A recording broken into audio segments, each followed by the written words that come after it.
Hi everyone. Hello G. Hello, hello, hello. A very, very good morning.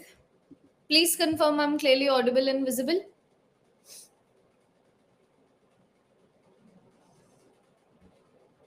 Good morning G. Good morning.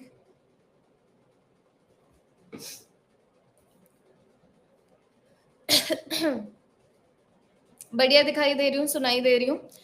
तो बच्चों, आज की class में हम लोग एक नए चैप्टर की शुरुआत करने वाले हैं जो कहने को नया है। जो हम लोगों ने मोशन इन वन डायमेंशन में पढ़ा है एग्जैक्टली वही है। बस अब की बार हम लोग क्या करेंगे, जो मोशन को हम लोगों ने समझ लिया है, ठीक है, इससे ज्यादा कंसेप्ट है नहीं। बस जो हम लोगों ने मोशन को समझा है पिछले चैप्टर से, अब हम लोग उसको दो डायमेंशन में अप्लाई करने वाले हैं। फिजिक्स कभी भी सिचुएशन पे डिपेंड नहीं करती, तो चाहे बॉडी एक सीधी लाइन में मूव करे, स्ट्रेट लाइन में मूव करे, या फिर एक प्लेन में मूव करे, जैसे जो कंसेप्ट वहां थे वही कंसेप्ट यहाँ है। जैसे इक्वेशंस वहां लग रही थी वैसे इक्वेशंस यहाँ पर लगेगी। ये चैप्टर करने में तुम लोगों को बहुत मजा आएगा, और ये चैप्टर करते करते जो पिछला चैप्टर है वो और ज्यादा क्लियर हो जाएगा। ठीक है? हाँ जी, ठीक है। इससे अभी ना सारे के सारे स्टूडेंट्स ने ज्वाइन नहीं किया है, तो हम ऐसा करते हैं, late us count the number of questions जो हम लोगों ने मोशन इन वन डिमेंशन में किए। क्या कहते हो? Let us count, just to give you an idea कि मैकेनिक्स को हम लोग किस तरीके से निपटाने वाले हैं। इससे तुम लोगों को भी एक थोड़ा सा एहसास होगा, तुम लोगों का भी जो थोड़ा सा है जो दिल शांत होगा, और इतने और स्टूडेंट्स भी ज्वाइन कर लेंगे। तो 20th जून को मोशन एंड 1D के ऊपर हमारी पहली क्लास थी। Late us count the number of questions. Okay, तो 1, 2, 3, 4, 5, 6, 7, 8, 9, 10, 11, 12, 13, 14, 15, 16, 17, 18, 19, 20, 21, 22, 23, 24, 25, 26, 27, 28, 29, 30, 31, 32, 33, 34, 35, 36, 37, 38, 39, 40, 41, 42, 43, 44, 45, 46, 47, 48, 49, 50, 51, 52, 53, 54, 55, 56, 57, 58, 59, 60. We are already at 60 numerical, 60 questions done in the class. Okay. 60. 61, 62, 63, 64, 65, 66, 67, 68, 69, 70, 71, 72, 73, 74, 75, 76, 77, 78, 79, 80, 81, 82, 83, 84, 85, 85 questions done in the class.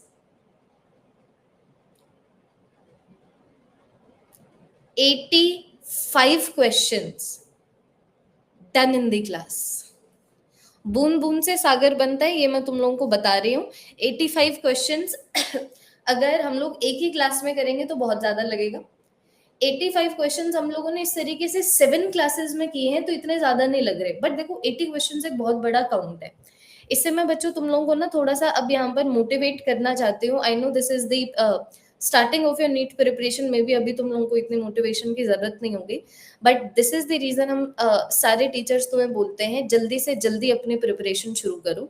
क्योंकि लिटरली एक एक दिन का एफर्ट काउंट होके कितना बड़ा बन जाएगा ना, वो तुम्हें पता नहीं लगेगा। एक बार जब 4 महीने खत्म हो जाएंगे, 6 महीने खत्म हो जाएंगे, 8 महीने खत्म हो जाएंगे, 11 महीने खत्म हो जाएंगे। इसी तरीके से हमें पूरे साल चलना है। और तुम सोचो, डिटेल्ड सिलेबस कवरेज फेज वो फेज होता है जिसमें क्लास में मिनिमम नंबर ऑफ क्वेश्चंस होते हैं इन कंपैरिजन। क्योंकि जब हम लोग मान लो डिटेल रिवीजन फेज में, तो थियरी तो हम लोग ऑलरेडी एक बार कर चुके हैं, इतना सारा टाइम देना है थियरी को, और फिर इतनी सारी क्वेश्चन प्रैक्टिस करनी है। फिर क्विक रिवीजन में और कम टाइम दिया जाता है, थियरी को और ज्यादा क्वेश्चंस होते हैं। तो डिटेल सिलेबस कवरेज के दौरान ही अगर हम 80-85 क्वेश्चंस कर रहे हैं एक चैप्टर के ऊपर, इससे आपको ये समझ आना चाहिए कि लेवल अप प्रिपरेशन का मतलब क्या है। It is not just the quantity of questions, but तुम लोग एडवांस क्वेश्चन की क्लास में आए हो, तुम्हें अच्छे से पता है कि क्वालिटी ऑफ क्वेश्चंस भी हम लोगों ने क्या रखा है। हमने कंसेप्चुअल क्वेश्चन से, असर्शन रीजनिंग से, मैच द फॉलोइंग से, ग्राफिकल क्वेश्चन से, न्यूमेरिकल क्वेश्चन सब किया है। And this is how we go forward. DPP वगैरह तुम लोगों को सब मिल चुकी है, एक और डीपीपी तुम लोगों को आज मिल जाएगी मोशन एंड 1D के ऊपर। ठीक है, बस 6 महीने लेफ्ट हैं 2025 में। 2 गलतियां हैं, मे बी आप उसको रेक्टिफाई करें तो ठीक है। ओके, तुम लोगों को क्लास के अलावा सिर्फ डीपीपी के क्वेश्चंस करने हैं, टेस्ट के क्वेश्चंस करने हैं। ओरिएंटेशन क्लास ऑलरेडी हो चुकी है, बस जितना बोला जाए उतना करना है, इससे ज्यादा तुम्हें कुछ नहीं करना है, वरना कहीं ना कहीं तो फंसेगा। या तो जो बाकी के 2 सब्जेक्ट्स है वो फंसेंगे, या फिर यही सब्जेक्ट तुम कितनी ज्यादा घुस के कर रहे हो वो फंस जाएगा, और वो हमें नहीं करना है। ठीक है जी, ओके। अब टॉपिक से अनरिलेटेड किसी तरीके की बात नहीं, सब डीपीपी वगैरह अपलोड हो चुकी है, मैंने खुद ने की है। प्लीज एक बार रीचेक कर लेना प्रीवियस क्लासेस की डीपीपी जो मैंने अटैच की हुई है। ठीक है, अब टॉपिक से अनरिलेटेड बात नहीं, मोशन इन 2D की शुरुआत करते हैं। आज की क्लास में लिटरली कुछ नया नहीं पढ़ने वाले। आज की क्लास में हम लोगों को वही जो काइनेमैटिक क्वांटिटीज हैं, जैसे कि डिस्प्लेसमेंट हो गया, वेलोसिटी हो गया, एक्सेलरेशन हो गया, उन्हीं काइनेमैटिक क्वांटिटीज को 2 डायमेंशन में करना है। ठीक है, first class on motion in 2D, topic number 1 लिखिए, काइनेमैटिक क्वांटिटीज। नोट मेकिंग खत्म करते हैं, और नोट मेकिंग में कुछ नया नहीं है। तो सबसे पहले काइनेमैटिक क्वांटिटीज में अगर मैं जिक्र करूं डिस्टेंस और डिस्प्लेसमेंट का, लिखना शुरू करो, सब हो चुका है हमारा। 10 मिनट की नोट मेकिंग है, फिर पूरे क्वेश्चंस ही हैं क्लास में। तो हमें अच्छे से पता है distance is what, distance is path length. अब मोशन इन 1D में जितने डिटेलिंग में इसके नोट्स बनाए, दोबारा से थोड़ी हमें लिखना है। डिस्प्लेसमेंट की मैं बात करूं, so it is a vector, vector that goes from the initial position of the body। Topic से अनरिलेटेड कोई बात नहीं, फिर भी बच्चे करेंगे, जो जैसे मैंने तुम्हें बताया था दुम नहीं सीधी होती है, do not engage. Vector that goes from the initial position of the body, initial position to the final position of the body. बस बस, थैंक यू सो मच जिन बच्चों ने कॉल किया है। Sharing the screen again, thank you. बस अब काट दो phone. Displacement, vector that goes from the initial position to the final position of the body,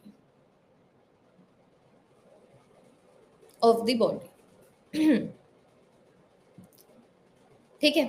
अब बात यह है कि हम लोग अब यहाँ पर आ चुके हैं मोशन इन 2D में, है ना।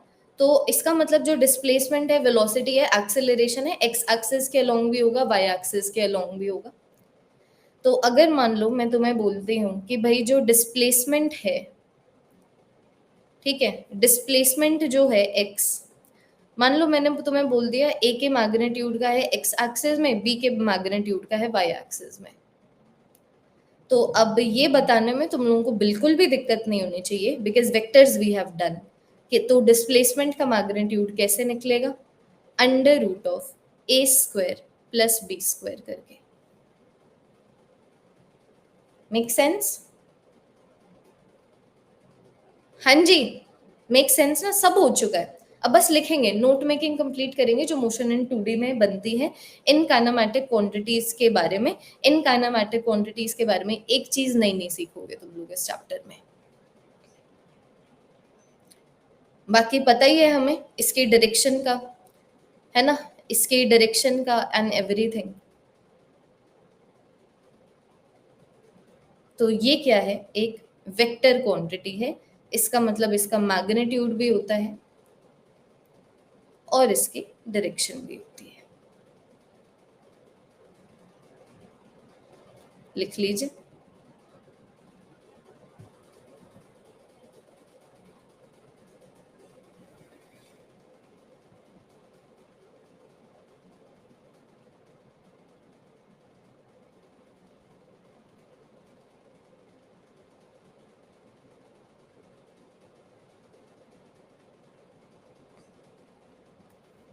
Done, done, very good.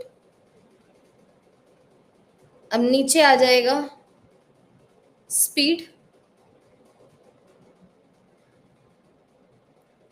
नीचे आ गया स्पीड। तो अगर मैं बात करती हूँ, ध्यान दीजिएगा, अगर मैं बात करती हूँ इंस्टेंटेनियस स्पीड की, कि एक इंस्टेंट के ऊपर कितनी स्पीड है, so this will be equal to the magnitude of instantaneous velocity, कि उस पल पे कितनी वेलोसिटी है बस उसी का मैग्नीट्यूड इंस्टेंटेनियस स्पीड देगा, equal to the magnitude of instantaneous velocity. और अगर मैं बात करती हूँ एवरेज स्पीड की,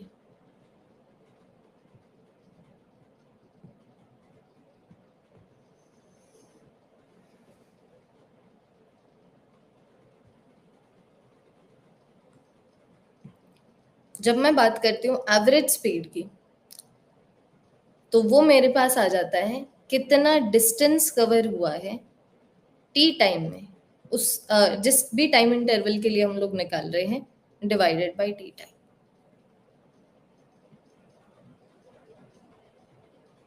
मैं बता रही हूँ पहले वाला ये जो टॉपिक है इसमें कुछ नया नहीं है, पूरा मोशन इन 1D लिख रहे हैं, तो बेसिकली मोशन इन 1D की सारी काइनेमैटिक क्वांटिटीज के कंसेप्ट्स रिवाइज हो रहे हैं। अगर मान लो मैं बात करूं वेलोसिटी की, नेक्स्ट पेज पे लिखवाती हूँ, पहले ये लिख लो।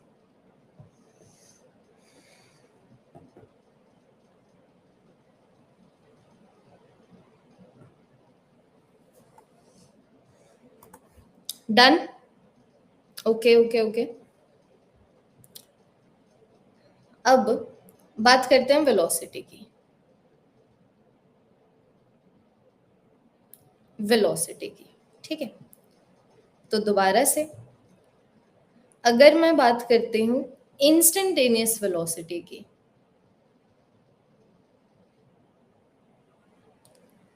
तो इंस्टेंटेनियस वेलोसिटी हम लोग कैसे निकालते हैं कि जैसे डिस्प्लेसमेंट वेरी कर रहा है टाइम के साथ, उस इक्वेशन की डिफरेंशिएशन कर दो टाइम के साथ, तो तुम्हें पता लग जाएगा वेलोसिटी किस टाइम के ऊपर कितनी है।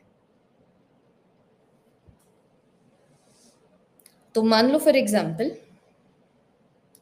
अगर मैं तुम्हें बोलूं कि वेलोसिटी है A I cap plus B J cap, तो होपफुली तुम्हें ये निकालने में दिक्कत नहीं होगी कि वेलोसिटी का मैग्नीट्यूड फिर कितना आ गया, अंडर रूट ऑफ ए का स्क्वायर प्लस बी का स्क्वायर।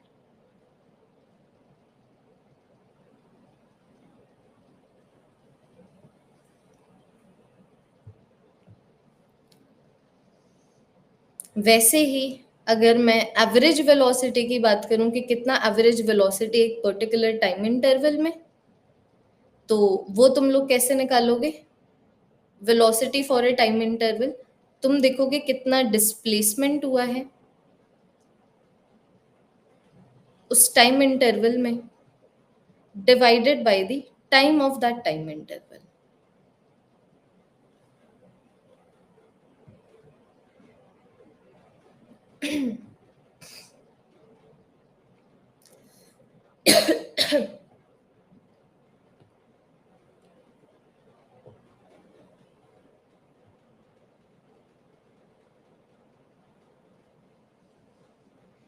लास्ट में बच गया एक्सेलरेशन। ऐसे लग रहा है मोशन इन 1D के शॉर्ट नोट्स बनते हैं। एक्सेलरेशन, तो एक्सेलरेशन क्या हो जाता है अगेन,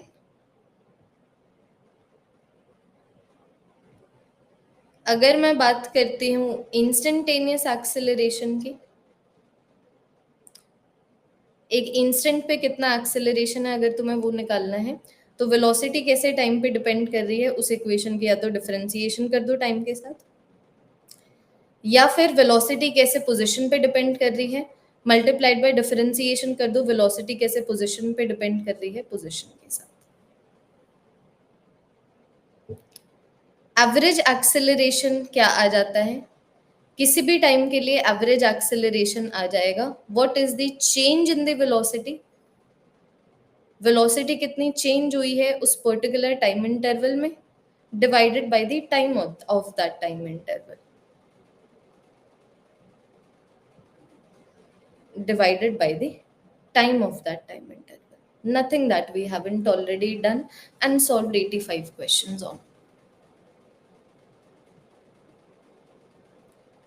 पहला टॉपिक की नोट मेकिंग खत्म, इतनी ही नोट मेकिंग होगी मोशन इन 2D में, लिख लीजिए।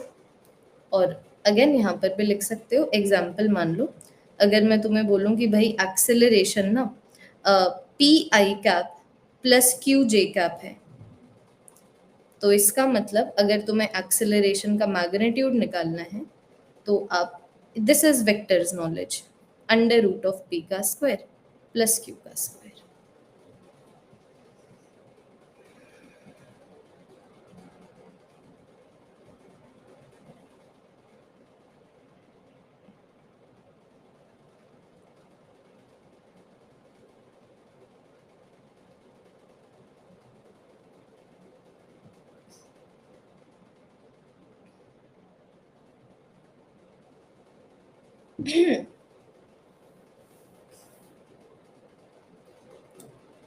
क्वेश्चन करवा दूं, टॉपिक खत्म,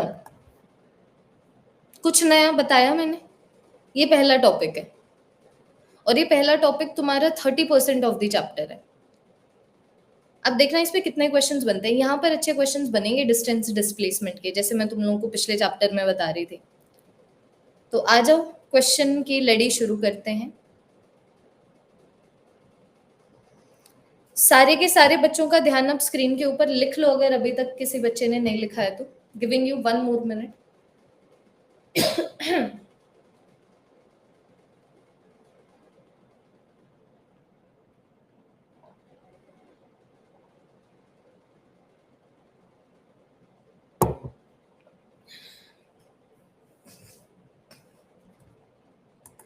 सब बच्चों ने लिख लिया?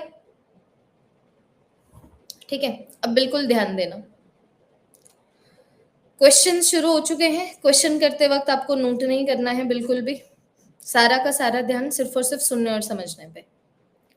तो मान लो मैंने तुम्हें क्वेश्चन ये दिया कि एक बॉडी ना शुरू करती है अपने मोशन को, सबसे पहले राइट हैंड साइड पे 4 मीटर का डिस्टेंस कवर करती है 1 सेकेंड में, ठीक है। फिर बाद में ऊपर ऊपर की डायरेक्शन में चली जाती है, ऊपर की डायरेक्शन में कवर करती है 5 मीटर का डिस्टेंस 2 सेकेंड में। तो अब तुम्हें बोला हुआ है फॉर द जर्नी, ठीक है, तुमसे यहाँ पर 4 सवाल पूछे गए हैं पूरी की पूरी जर्नी के लिए। अब बताइए डिस्टेंस कितना है,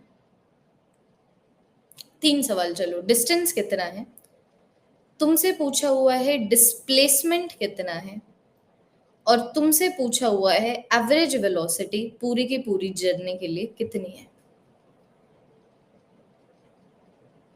जस्ट बिकॉज अभी बॉडी एक लाइन में ना मूव करके प्लेन में मूव कर रही है, इसका मतलब ये नहीं कंसेप्ट हिल चुका है।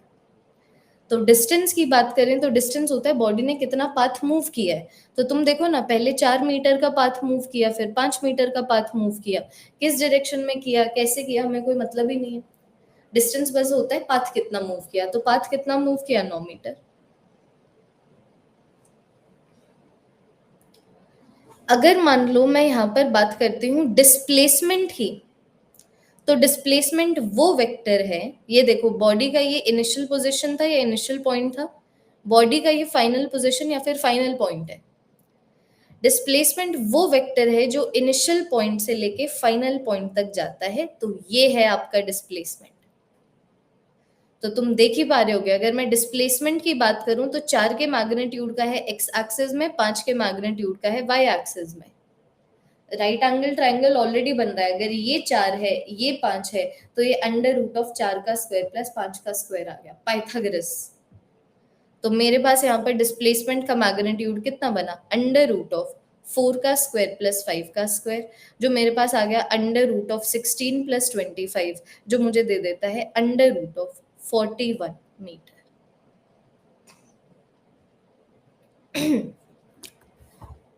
Under root of 41 metre. अब मान लो मैंने तुमसे पूछा कि पूरी की पूरी जर्नी के लिए अब बताओ एवरेज वेलोसिटी कितनी है, एवरेज वेलोसिटी कितनी है। तो मैं बोल दूंगी कि भाई पूरी की पूरी जर्नी के लिए एवरेज वेलोसिटी आ जाएगी पूरी की पूरी जर्नी में कितना डिस्प्लेसमेंट हुआ है डिवाइडेड बाय पूरी की पूरी जर्नी का टाइम कितना है। तो मैं देख पा रही हूँ पूरी की पूरी जर्नी में इतना डिस्प्लेसमेंट हुआ है, टाइम कितना, पहले 1 सेकेंड लगा फिर 2 सेकेंड लगा, तो पूरी की पूरी जर्नी का टाइम है 3 सेकेंड। तो ये वाली वैल्यू मेरे पास कितनी आ गई, अंडर रूट ऑफ 41/3 मीटर पर सेकेंड।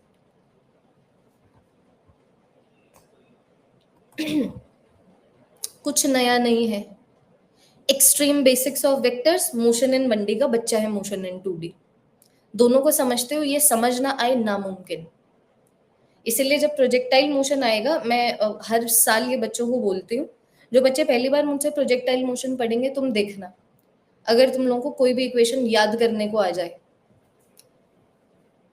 मतलब याद करोगे तो ऑब्वियसली बात है उससे जितनी जल्दी सॉल्व हो पाएगा, which is the point of memorising the equations, that is going to happen, but तुम्हारे अंदर इतनी क्षमता रहेगी कि हम लोग अगर इक्वेशन भूल भी गए, चाहे कोई भी इक्वेशन ऑफ प्रोजेक्टाइल मोशन की यूं आ जाए, 30 सेकेंड्स में यूं आ जाए।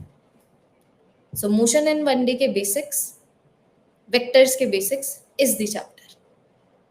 अब देखना, मैंने तुम्हें बोला कि ना मेरे पास इस तरीके से एक सर्कुलर पार्क है, ध्यान देना, एनसीईआरटी का क्वेश्चन है ये, ठीक है, this is an NCERT inspired question.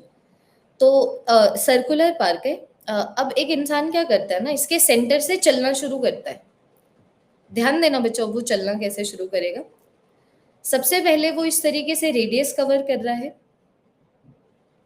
ठीक है, सबसे पहले ये इस तरीके से रेडियस कवर कर रहा है, फिर वो यहां से लेके बिल्कुल कंप्लीटली ऑपोजिट पॉइंट तक आ रहा है। तो अगर मान लो इस सर्कुलर पार्क के रेडियस की वैल्यू है 4 मीटर, तो मुझे बताइए फॉर द जर्नी बॉडी ने कितना डिस्टेंस कवर किया है और बॉडी ने कितना डिस्प्लेसमेंट शो किया है। करना सॉल्व, देखिए तुमसे होगा कि नहीं।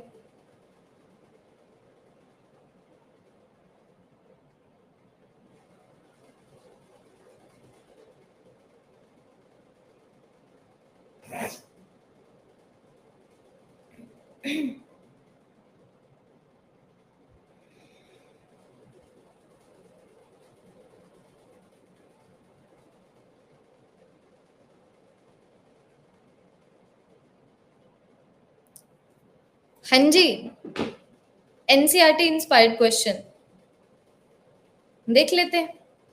तो सबसे पहले अगर मान लो मैं डिस्टेंस की बात करती हूँ, ठीक है, डिस्टेंस की बात करती हूँ, तो पहले तो ये रेडियस कवर किया, फिर बाद में आधी सरकमफ्रेंस पाई आर कवर की। तो अगर मैं बात करती हूँ कि बॉडी कितनी चली है, तो सबसे पहले रेडियस चली है, फिर आधी सरकमफ्रेंस चली है, आर की वैल्यू तुम्हारे पास ऑलरेडी है, दिस इज 4 + 4 पाई, तो डिस्टेंस की वैल्यू आ गई 4 को कॉमन लेके 1 + पाई मीटर।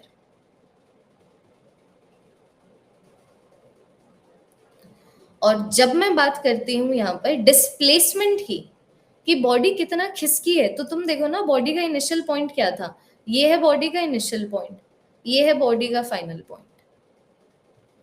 तो अगर मैं डिस्प्लेसमेंट की बात करूं तो डिस्प्लेसमेंट का वेक्टर इनिशियल पॉइंट से लेके फाइनल पॉइंट तक जाता है।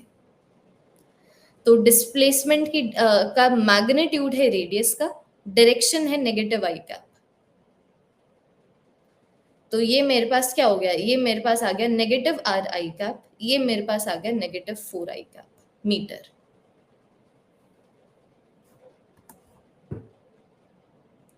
4 इज द रेडियस। क्वेश्चन पढ़ो,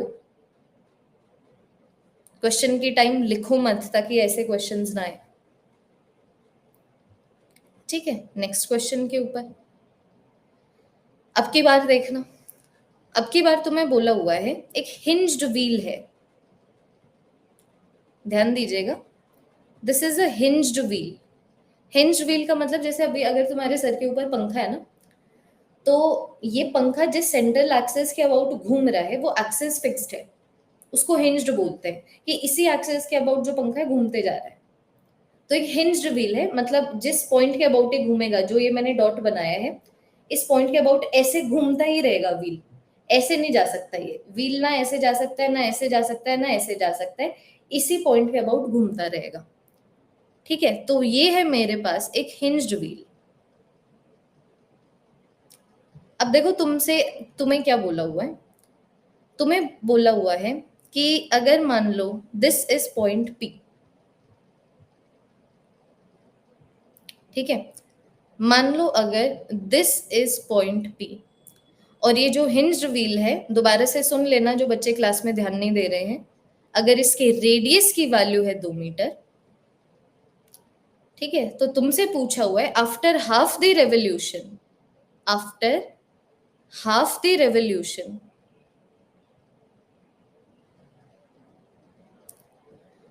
what will be the distance, what will be the distance and displacement covered by point P?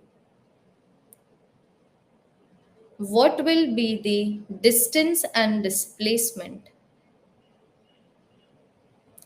covered by point P?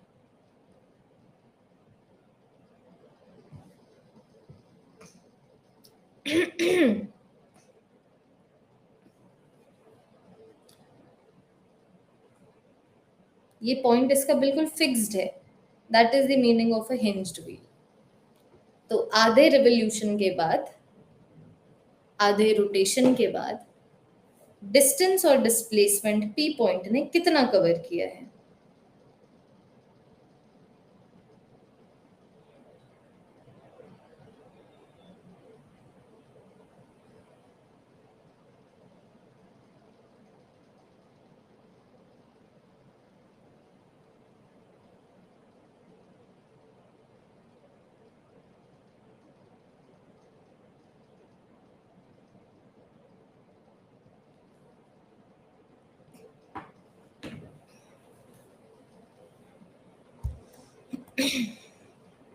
देख लेते हैं। तो आधा रेवोल्यूशन, तो मान लो ये जो पी पॉइंट है आधे रेवोल्यूशन के बाद यहां पर जा चुका है। तो अगर मैं बात करती हूँ डिस्टेंस की, तो डिस्टेंस तो पाथ लेंथ होता है, डिस्टेंस आ गया पाई आर। डिस्टेंस कितना आ गया, पी पॉइंट ने जो डिस्टेंस कवर किया है it is pi R, R की वैल्यू 2 गिवन है, तो ये आ गया मेरे पास 2 पाई मीटर। और अगर मान लो मैं बात करती हूँ डिस्प्लेसमेंट की, तो देखो ये आ गया इनिशियल पॉइंट, ये आ गया फाइनल पॉइंट। डिस्प्लेसमेंट वो वेक्टर है जो इनिशियल पॉइंट से लेके फाइनल पॉइंट तक जाता है। तो ये आ गया मेरे पास डिस्प्लेसमेंट। तो अगर मैं डिस्प्लेसमेंट की बात करूं तो इसका मैग्नीट्यूड है डायमीटर का, which is 2 times the radius, और ये आ गया मेरे पास जे कैप, डायरेक्शन आ गई जे कैप। तो आर की वैल्यू को पुट कर दूं तो ये मेरे पास आ गया 4 जे कैप मीटर। हाँ जी, एक बार जरा सा देख लीजिए, जहां पर आई कैप जे कैप की टर्म्स में डिफाइन कर सकते हैं हम करेंगे, वरना सिर्फ मैग्नीट्यूड की टर्म्स में करेंगे, है ना। अब मान लो अगर बच्चों मैं व्हील को हिंज्ड ना रखूं, अब की बार मेरे पास वो वाला व्हील है जो घूमते घूमते आगे जा सकता है, ठीक है, जो घूमते घूमते आगे चला जाएगा। So this is a non hinged wheel, non hinged wheel. तो तुम्हें बोला हुआ है अगर मान लो इस नॉन हिंज्ड व्हील में, अगर इस नॉन हिंज्ड व्हील का फर्स्ट ऑफ ऑल रेडियस अगर 2 मीटर है और यहां पर पॉइंट P है, if this is point P, तो तुमसे अब यहाँ पर क्वेश्चन ये पूछा हुआ है what is the displacement, what is the displacement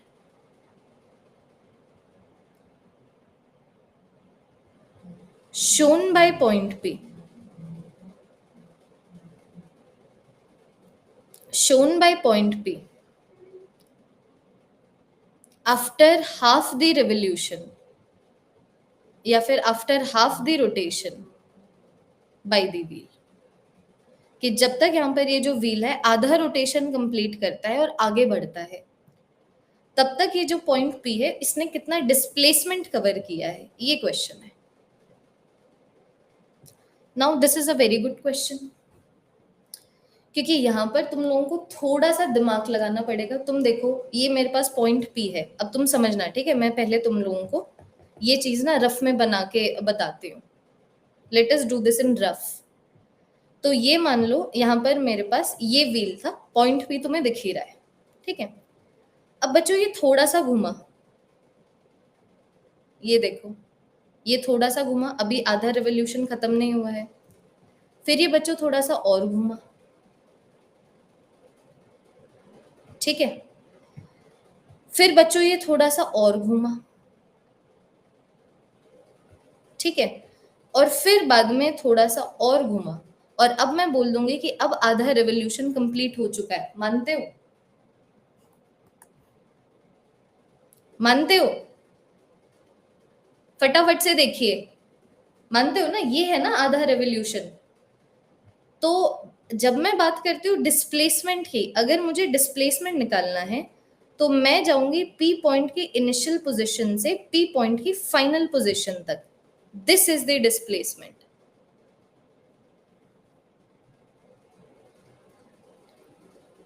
तो तुम देखो ना, this is a part of a triangle, जहां पर ट्राइंगल का ये वाला जो पोर्शन है it is equal to 2 times of capital R, और उसी तरीके से जो ये वाला पोर्शन है that is equal to pi are.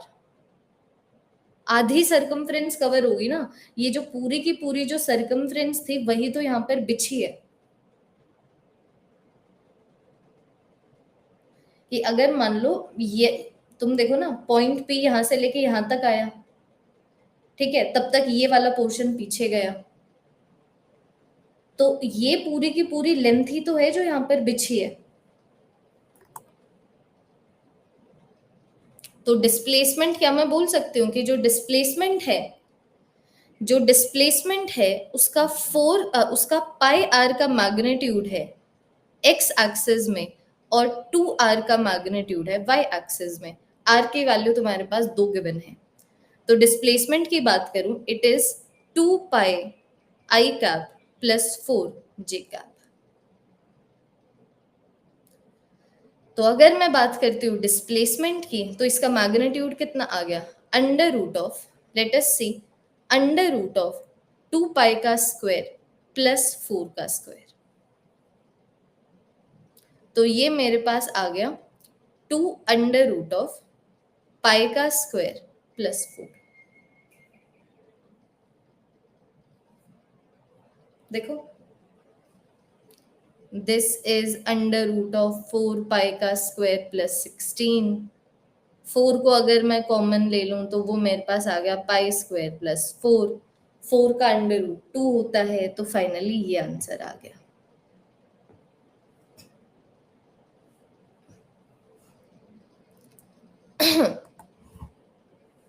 देखो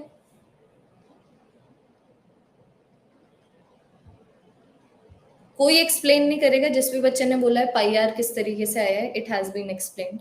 नेक्स्ट क्वेश्चन. अब कुछ ऐसे क्वेश्चन करवाते हूँ.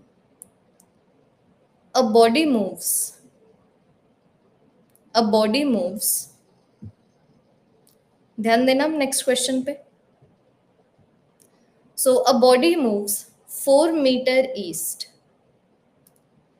उसके बाद 3 मीटर नॉर्थ, और उसके बाद 1 मीटर अपवर्ड्स. तो बताओ बॉडी ने कितना डिस्प्लेसमेंट शो किया है?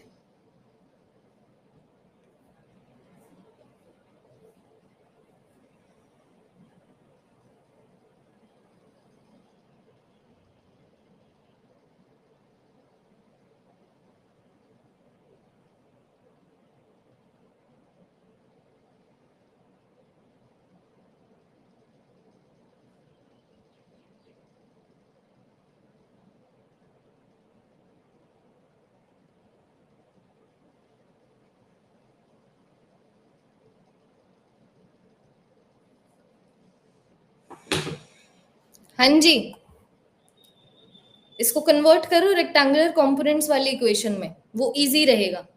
तो अगर मैं डिस्प्लेसमेंट की बात करूं, तो डिस्प्लेसमेंट 4 का है एक्स एक्सिस में, 3 का है वाई एक्सिस में, 1 का है जेड एक्सिस में। तो ये मेरे पास हो गया 4i का प्लस 3j का प्लस k का। अब यहाँ पर डिस्प्लेसमेंट का मैग्नीट्यूड निकालना कोई बहुत बड़ी बात नहीं होगी।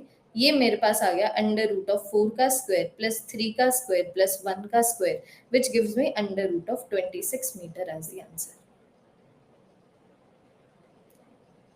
बिल्कुल extreme basics of kinematics motion in one dimension and vectors तुम्हारा ये चैप्टर बनता है उससे, इन दोनों से।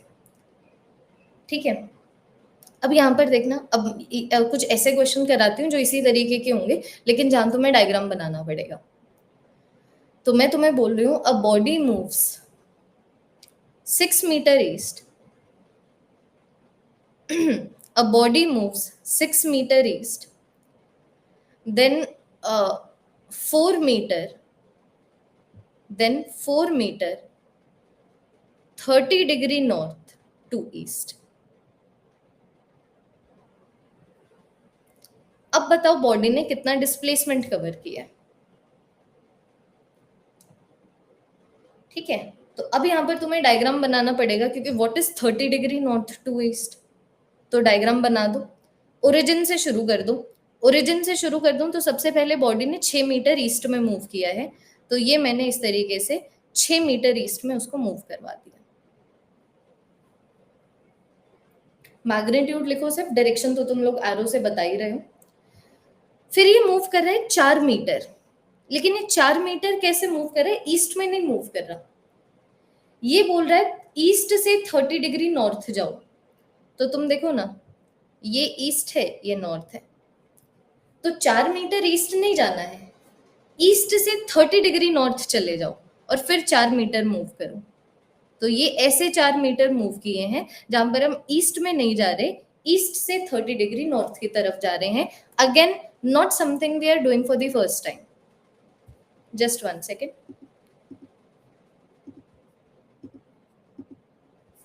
हाँ जी, did we do this in vectors? Alina please do not spam. We did this in vectors. मैं तुम्हें बता रही हूँ, मैं तुम्हें कुछ नया नहीं बताऊंगी, सब हो चुका है। तो ये देख लो। तो अब अगर मैं डिस्प्लेसमेंट की बात करूं, तो इनिशियल पॉइंट से फाइनल पॉइंट तक ही तो जाते हैं। तो 4 को उसके कंपोनेंट्स में तोड़ दो। तो 4 को उसके कंपोनेंट्स में तोड़ूं तो बेस पे आ रहा है, तो कॉस आ जाएगा 4 कॉस ऑफ 30 डिग्री। बोले तो क्या, बोले तो 2 अंडर रूट 3। और एक मेरे पास ये आ गया 4 साइन ऑफ 30 डिग्री, बोले तो 2। तो तुम लोग यहां पर देख पा रहे होगे, एक मिनट, हाँ जी, तुम लोग यहां पर देख पा रहे होगे कि अगर मैं डिस्प्लेसमेंट की बात करूं, अगर मैं डिस्प्लेसमेंट की बात करूं, तो ये जो हमारा डिस्प्लेसमेंट है उसका मैग्नीट्यूड कितना है एक्स एक्सिस में। देखो ये जो मेरे पास डिस्प्लेसमेंट है, इसका कितना मैग्नीट्यूड है एक्स एक्सिस में, और तुम देख पाओगे इसका कितना मैग्नीट्यूड है वाई एक्सिस में। तो डिस्प्लेसमेंट मैं बोल सकती हूँ, डिस्प्लेसमेंट मैं बोल सकती हूँ कि भाई डिस्प्लेसमेंट का 6 + 2 अंडर रूट 3 मैग्नीट्यूड है एक्स एक्सिस में, 2 का मैग्नीट्यूड है वाई एक्सिस में। तो डिस्प्लेसमेंट का मैग्नीट्यूड किस इक्वेशन से आएगा, don't give me the final answer. ये मेरे पास आ गया under root of 6 + 2 under root 3 का स्क्वायर प्लस 2 का स्क्वायर।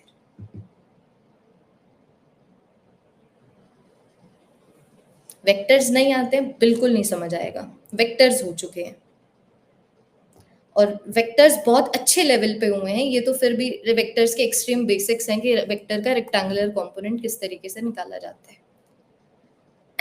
ठीक है, अब मान लो बच्चों मैं एक ऐसे क्वेश्चन के ऊपर आऊं,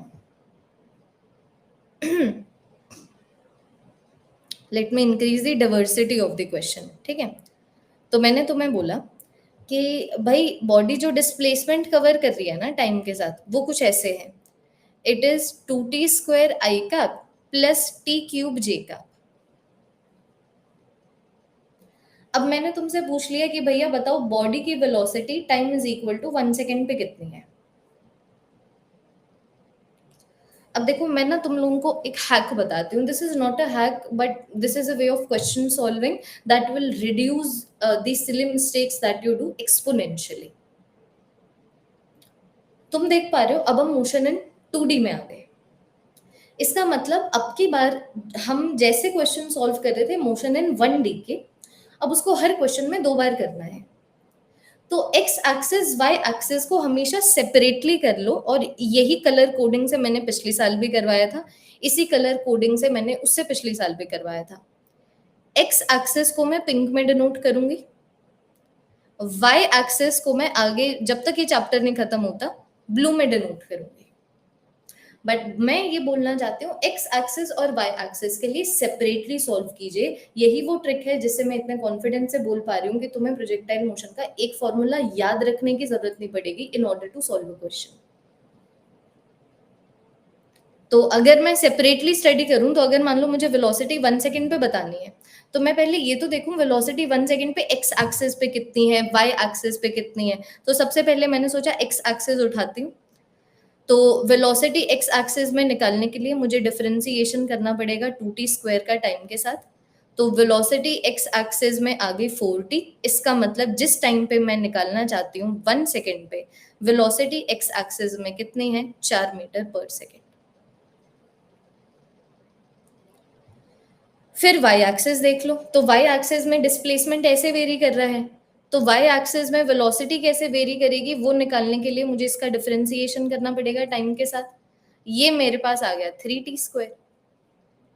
तो अगर वेलोसिटी वाई एक्सिस में ऐसे वेरी कर रही है, तो मैं देख पा रही हूँ 1 सेकेंड के ऊपर जो वेलोसिटी वाई एक्सिस में होगी इट इज 3 मीटर पर सेकेंड। और ये खत्म कि भाई 1 सेकेंड पे जो वेलोसिटी है 4 के मैग्नीट्यूड की है एक्स एक्सिस में, 3 के मैग्नीट्यूड की है वाई एक्सिस में।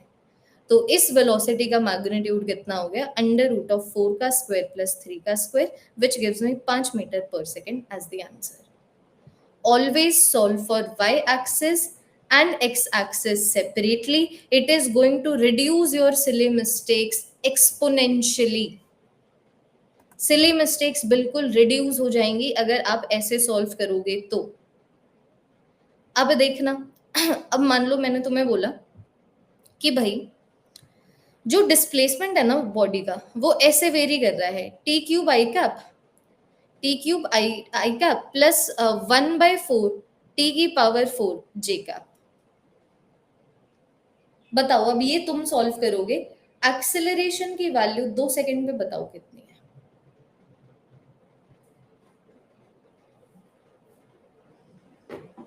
बताओ जी, एक्सेलरेशन की वैल्यू 2 सेकेंड पे कितनी है।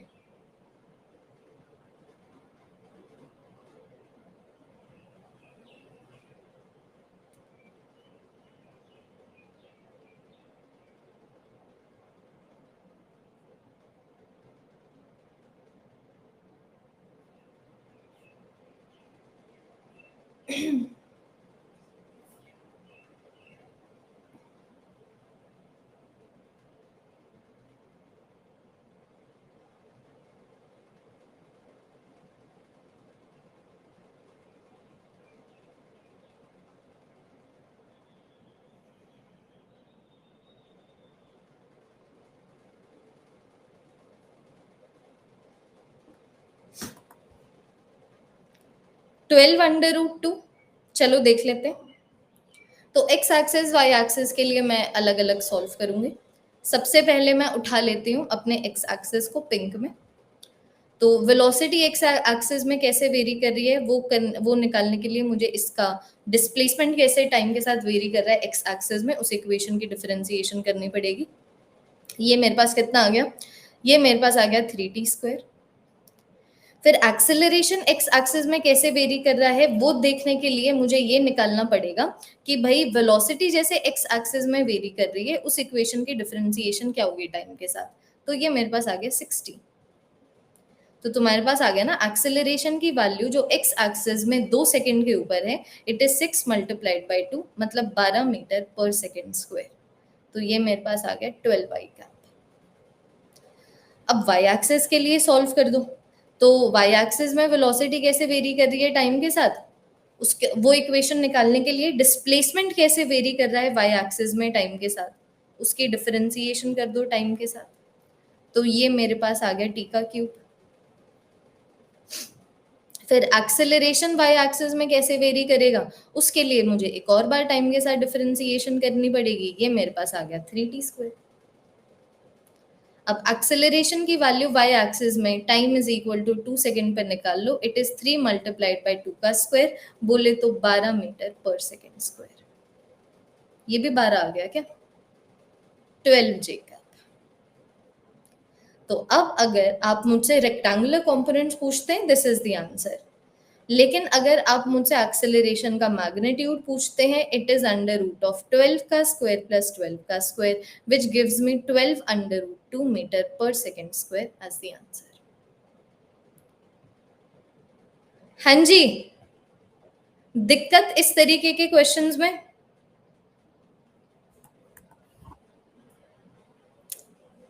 फटाफट से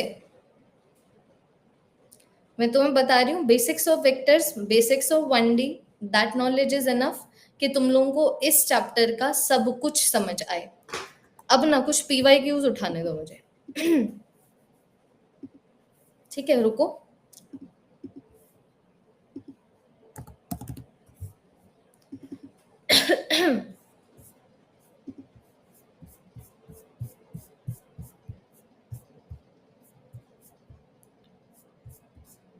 हाँ जी, 12 आई का प्लस 12 जे का, बिल्कुल सही कह रहे हो तुम।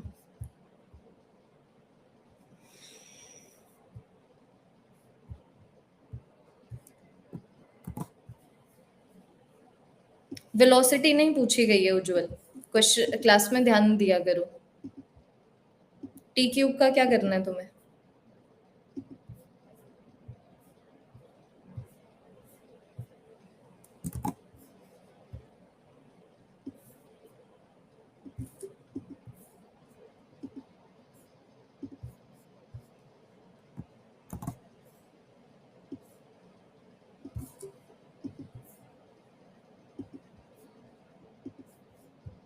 टेस्ट का सिलेबस मोशन इन 1D।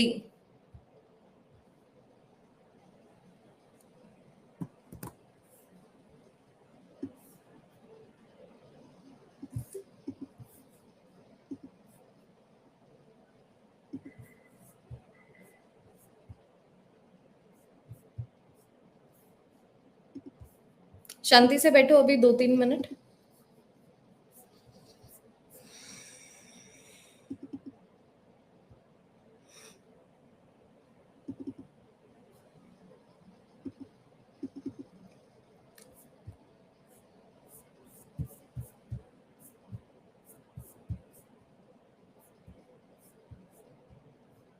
मुझे रोना आ रहा है literally. I just don't like all of you. कोई और बैच नहीं मिल सकता क्या जिसमें कोई और बच्चे हों?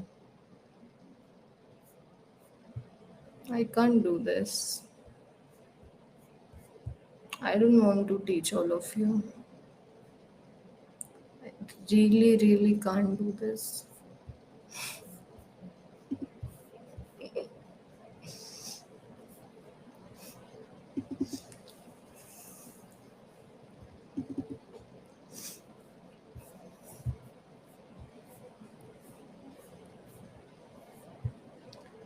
क्वेश्चंस ढूंढ रही हूँ चुनमुनो। 5 क्वेश्चंस मिल चुके हैं, but let me scan more.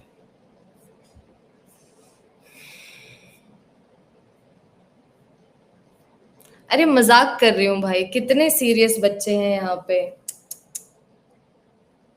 Take a chill pill. मजाक, ठीक है। मैंने ये नहीं बोला कि मैं अच्छे मजाक करती हूँ। डोंट एक्सपेक्ट गुड मजाक, बट एक्सपेक्ट मजाक। Come on.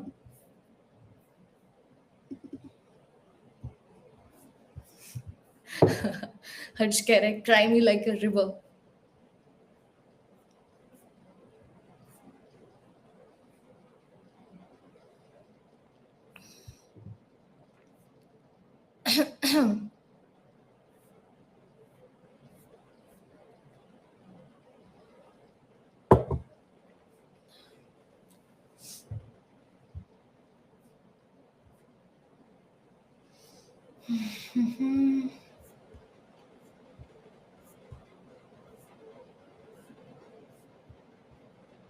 अच्छा गेस करो 5 तारीख को अब मैं कहाँ जा रही हूँ. बस मुझे 2 मिनट और लगेंगे. 2023 का पेपर देख रही हूँ. Where am I going now on 5th of July. No not Bali. बहुत ज्यादा बारिश है अभी वहां पे. I can not surf. I want to learn surfing. बिल्कुल pro advanced. Mauritius. I am going to Mauritius. जो बिल्कुल अभी और इस टाइम पे जुलाई के टाइम पे it is the peak for surfing. ऐसी सर्फिंग सिखाऊंगी ना बच्चों. मैं बता रही हूँ तुम्हें. वहां से बढ़िया तुम लोगों को वहां पर क्लास लूंगी और जैसे दिखाती हूँ ना पूरा सीनिक व्यू तुम लोगों को पूरा दिखाऊंगी. चलो.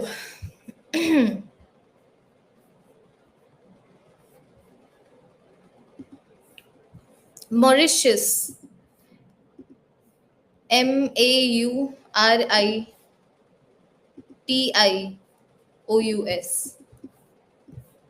ये देखो भाई.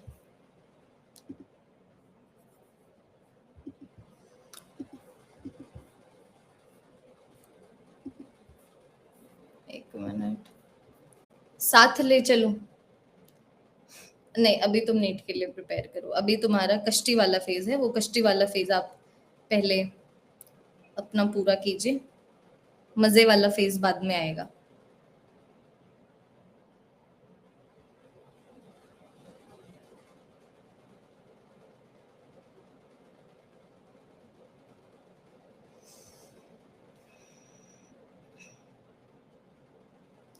मॉरिशस में डोडो एक्सटिंक्ट हुआ था. क्या बात है. बस मैं ना एक्सटिंक्ट हो जाऊं.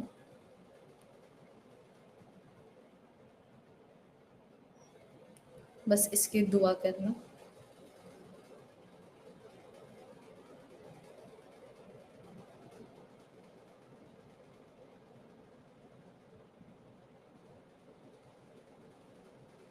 ओके.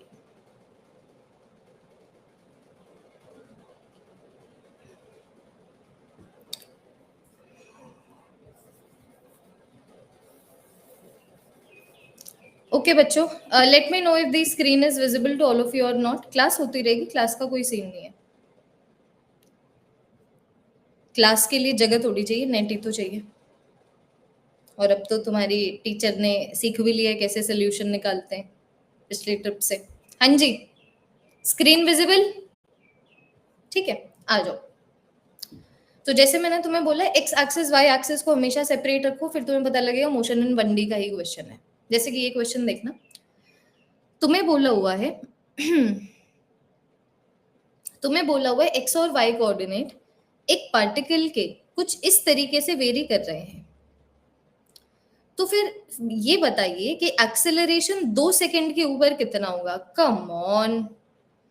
एक्स एक्सिस का डिस्प्लेसमेंट कोऑर्डिनेट ऐसे वेरी कर रहा है. तो वेलोसिटी निकालने के लिए वेलोसिटी की इक्वेशन निकालने के लिए इसकी एक बार टाइम के साथ डिफरेंशिएशन करनी पड़ेगी. तो वो मेरे पास आ गया 5 - 4t. और फिर एक्सेलरेशन एक्स एक्सिस में कैसे डिपेंड कर रहा है टाइम के ऊपर वो निकालने के लिए वो इक्वेशन निकालने के लिए एक और बार टाइम के साथ डिफरेंशिएशन करनी पड़ेगी. ये मेरे पास आ गया -4. तो तुम देख पा रहे हो ये तो वेरी नहीं कर रहा है टाइम के ऊपर. और अब मैं वाई एक्सिस की बात करूं तो देखो वाई एक्सिस में वेलोसिटी कैसे वेरी कर रही है वो निकालने के लिए 10t का डिफरेंशिएशन करना पड़ेगा टाइम के साथ. वो आ गया 10. एक्सेलरेशन कैसे वेरी कर रहा है वो निकालने के लिए 10 का डिफरेंशिएशन करना पड़ेगा टाइम के साथ. जो आ गया मेरे पास 0. तो अगर मैं बात करती हूँ एक्सेलरेशन की किसी भी टाइम के ऊपर, that is -4 i cap plus 0 j cap. तो किसी भी टाइम के ऊपर जो एक्सेलरेशन है वो -4 के मैग्नीट्यूड का है। Option number B gives you the correct option, है ना। अगले क्वेश्चन के ऊपर बढ़ते हुए, अब अगला क्वेश्चन 2014 का क्वेश्चन है। तुम्हें बोला हुआ है कि एक एक पार्टिकल ऐसे मूव कर रहा है कि वो यहां पर है टाइम इज इक्वल टू 0 पे, वो यहां पर है टाइम इज इक्वल टू 2 पे, और वो यहां पर है टाइम इज इक्वल टू 5 पे।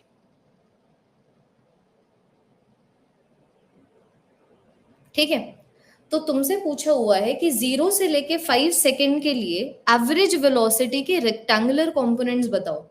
I will solve separately. तो अगर मैं एवरेज वेलोसिटी की बात करूं तो सबसे पहले एक्स एक्सिस के लिए देखती हूँ। तो एक्स एक्सिस में 2 मीटर के ऊपर था time is equal to 0 second पे, एक्स एक्सिस पे 13 मीटर पे आ गया 5 सेकेंड पे। तो जो एवरेज वेलोसिटी एक्स एक्सिस पे हुई 0 से 5 सेकेंड के लिए, वो आ गया बॉडी ने कितना डिस्प्लेसमेंट कवर किया है एक्स एक्सिस में इन 5 सेकेंड में, divided by 5 second, divided by 5 second. तो ये मेरे पास क्या आ गया, 11/5 मीटर पर सेकेंड। इसी से तुम्हें ऑप्शन नंबर डी पता लग रहा है, लेकिन वाई एक्सिस के लिए भी सॉल्व करते हैं। अब अगर मैं एवरेज वेलोसिटी की वैल्यू वाई एक्सिस के लिए निकालूं 0 से 5 सेकेंड के लिए, तो वो हो जाएगा 0 से 5 सेकेंड के लिए क्या डिस्प्लेसमेंट थी, डिवाइडेड बाय 0 से 5 सेकेंड के बीच में कितना टाइम था। तो तुम देख लो, वाई एक्सिस में बॉडी यहां पर बैठी थी टाइम इज इक्वल टू 0 पे, वाई एक्सिस में बॉडी यहां पर आ गई time is equal to 5 second पे। तो अगेन बॉडी ने वाई एक्सिस में 11 मीटर का डिस्टेंस कवर किया है इन 5 सेकेंड में। तो इन 5 सेकेंड के लिए एवरेज वेलोसिटी होगी 11/5 मीटर पर सेकेंड। अब मैं अगर फाइनल आंसर बताऊं तो एवरेज वेलोसिटी की वैल्यू 11/5 है एक्स एक्सिस में, 11/5 है वाई एक्सिस में। तो इस बेसिस के ऊपर भी option number D gives you the correct option.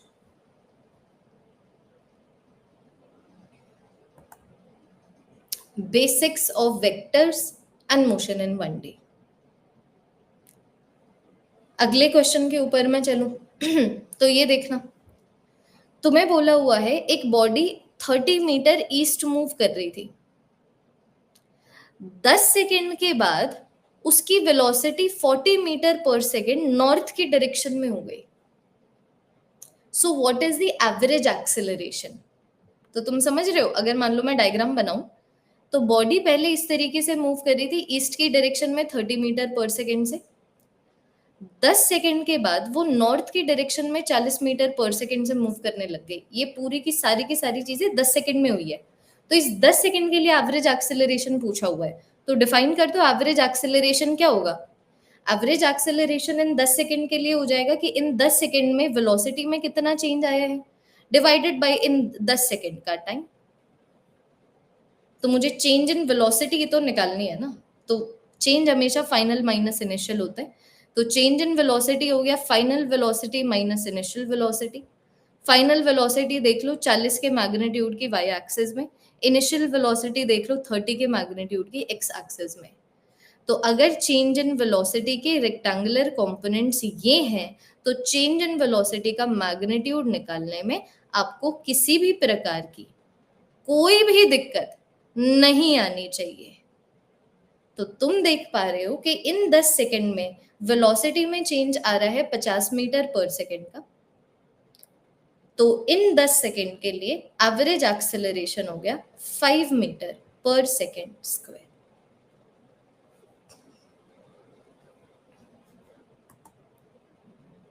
Change is always final minus initial.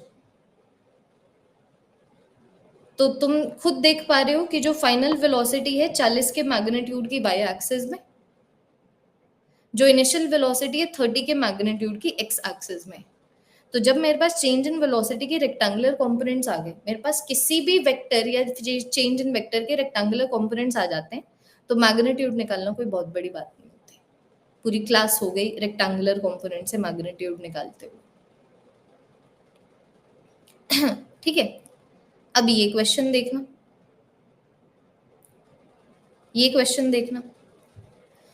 तो तुम्हें बोला हुआ है कि एक पार्टिकल की इनिशियल स्पीड इतनी है और एक पार्टिकल को इतना एक्सेलरेशन मिलता है। तो बताइए कि इस पार्टिकल का कितना वेलोसिटी है 10 सेकंड के बाद। तो इनिशियल वेलोसिटी दे दिया, एक्सेलरेशन दे दिया, 10 सेकंड के बाद फाइनल वेलोसिटी पूछी जा रही है। What is the equation? v is equal to u plus A T. Motion in 2 dimension के क्वेश्चंस को मोशन इन 1 डायमेंशन के 2 क्वेश्चंस देखो कि मुझे सबसे पहले, अगर मान लो मैं एक्स एक्सिस की बात करूं, ध्यान देना कि अगर मान लो मैं सबसे पहले, अगर मैं यहाँ पर एक्स एक्सिस की बात करती हूँ, तो इनिशियल वेलोसिटी मेरे पास 2 है, एक्सेलरेशन मेरे पास 0.3 है, टाइम मेरे पास 10 सेकेंड है और फाइनल वेलोसिटी पूछा हुआ है। लगाओ v is equal to U plus A T. v is equal to U plus A T. जो चीज निकाल रहे हो उसको बिल्कुल मत छेड़ो और सारी चीजें प्रॉपर साइन कन्वेंशंस में जाने दो। तो ये मेरे पास हो गया 2 plus 0.3 times of 10 which gives me 5 metre पर सेकेंड। और फिर तुम y एक्सिस के लिए कर लो कि भाई y एक्सिस में जो इनिशियल वेलोसिटी है वो है 3 मीटर पर सेकेंड, एक्सेलरेशन है 0.2 एसआई यूनिट्स में मीटर पर सेकेंड स्क्वायर। तो अगर मुझसे 10 सेकंड के बाद वेलोसिटी पूछी जाती है तो अगर मैं इक्वेशन लगाऊंगी v is equal to U plus A T. जो निकाल रहे हो उसको मत छेड़ो और सारी चीजें प्रॉपर साइन कन्वेंशंस में जाने दो। तो ये आ गया 3 plus 0.2 times of 10 which gives me 5 metre पर सेकेंड एज द आंसर। तो अगर मैं बात करती हूँ 10 सेकंड के बाद वेलोसिटी की, तो वेलोसिटी का 5 का मैग्नीट्यूड है एक्स एक्सिस में, 5 का मैग्नीट्यूड है वाई एक्सिस में। तो मैग्नीट्यूड ऑफ वेलोसिटी कितना हो गया? अंडर रूट ऑफ 5 का स्क्वायर प्लस 5 का स्क्वायर, बोले तो 5 under root 2 units.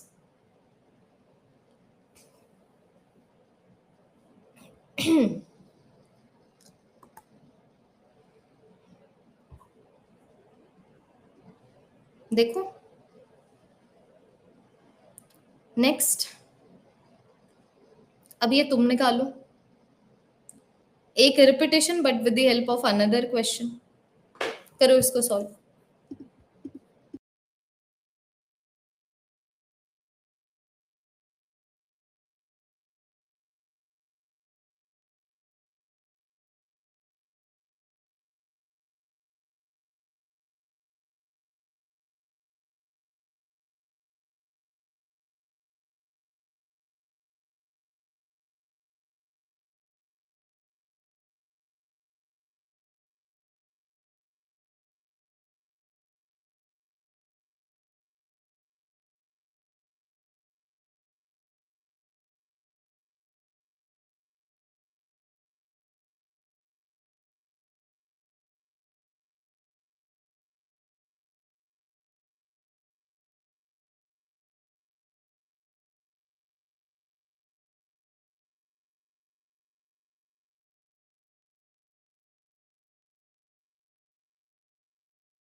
Sorry, okay, thank you for letting me know. ठीक है, आ जाओ। तो मैं तुम्हें बोल रही थी कि क्वेश्चन ये है ना कि अगर इनिशियल वेलोसिटी इतनी है, एक्सेलरेशन इतना है, तो इतने टाइम पे स्पीड निकालो। एक इक्वेशन है ऐसी जिससे हम लोग ये आंसर निकाल पाए। तो यही एक्स एक्सिस के लिए लगा दिया, देखो इनिशियल वेलोसिटी इतनी, एक्सेलरेशन इतना, टाइम इतना। फिर यही वाई एक्सिस के लिए लगा दिया, इनिशियल वेलोसिटी इतनी, एक्सेलरेशन इतना, टाइम इतना। हाँ जी, एक बार जरा सा देखिए, दैट्स इट। तो अब अगर मैं वेलोसिटी की बात करूं तो अब मैं आंसर लिख सकती हूँ कि अगर मैं वेलोसिटी की बात करूं, 7 का मैग्नीट्यूड है एक्स एक्सिस में, 7 का मैग्नीट्यूड है वाई एक्सिस में। तो वेलोसिटी का मैग्नीट्यूड कितना हो गया, अंडर रूट ऑफ 7 का स्क्वायर प्लस 7 का square, 7 under root 2 units gives you the answer. That's all. बस आज की क्लास में इतना ही। That's all. इसको कंटिन्यू करेंगे हम लोग नेक्स्ट क्लास में, जो होगी कल सुबह को 8 बजे। पहले तो इन टॉपिक्स के ऊपर मैं 10 क्वेश्चन की एक डीपीपी लेके आऊंगी, उन क्वेश्चंस को सॉल्व करेंगे, और फिर आगे हम लोग कहाँ चलेंगे, प्रोजेक्टाइल मोशन के ऊपर।